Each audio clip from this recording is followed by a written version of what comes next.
Moi, j'aime bien commencer cette question par l'âge de Mohammed sallallahu alayhi wa sallam. C'est la personne centrale en islam. Pour nous, les musulmans, c'est le Khatamun Nabiyyin, le sceau des prophètes sallallahu alayhi wa sallam. Donc, le personnage central en islam. Et pourquoi je parle de cela, c'est que vous verrez que rien que si on parle de son âge, il y a tellement de divergences dans les sources authentiques que, que l'on s'aperçoit en fait que l'âge n'était pas quelque chose qui était tellement important à l'époque du prophète sallallahu alayhi wa sallam. Aujourd'hui, vous savez, la date de naissance, elle est très importante, hein. Vous avez besoin pour vos documents, pour vos passeports, etc. Et si vous oubliez la date de naissance ou l'anniversaire de votre épouse, vous êtes déjà mal barré. D'accord? Donc aujourd'hui, malheureusement, bah, pas malheureusement, mais on vit dans une époque où la date de naissance, l'âge, est quelque chose de très important. Mais à l'époque du prophète sallallahu alayhi wa sallam, il n'y avait pas de calendrier. Le calendrier hijri a été initié à l'époque de Omar radiallahu ta'ala anhu. Donc ça, c'est quelque chose d'emblée, c'est très important de comprendre l'optique on va dire, de maintenant, il y a 1500 ans. On parle de 1500 ans avant, et maintenant on est en 2025, vous voyez. On veut venir à la défense de Hada Aïcha radiallahu ta'ala anha, on va dire que voilà, nous sommes les défenseurs et on va la sauver, etc.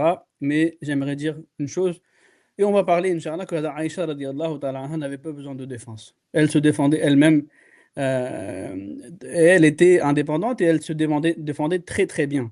Maintenant, quand il est question euh, de l'âge de Muhammad sallallahu alayhi wa sallam, d'accord?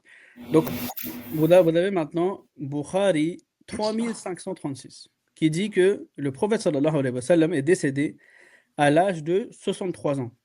Donc, c'est un recueil authentique.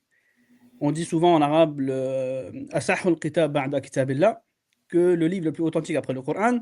Donc ce livre authentique, Bukhari, dit que le prophète sallallahu alayhi wa sallam est décédé à l'âge de 63 ans. Maintenant, ce même recueil de Bukhari, Sahih al-Bukhari numéro 5900, il dit que Allah l'a rappelé à lui, c'est-à-dire a rappelé Muhammad sallallahu alayhi wa sallam à lui, à l'âge de 60 ans. Donc vous avez déjà un écart de 3 ans qui se creuse. Il est décédé à 60 ans ou à 63 ans.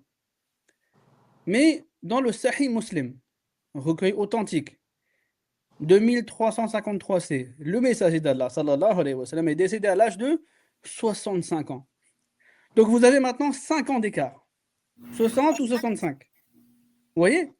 Et ces recueils sont authentiques.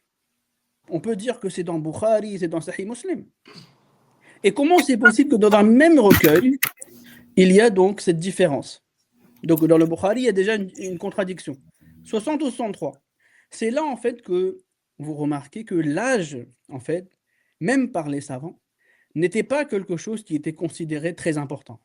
Et c'est pour ça que ces recueils ont été considérés authentiques, d'accord? Même quand il y avait cette divergence d'âge.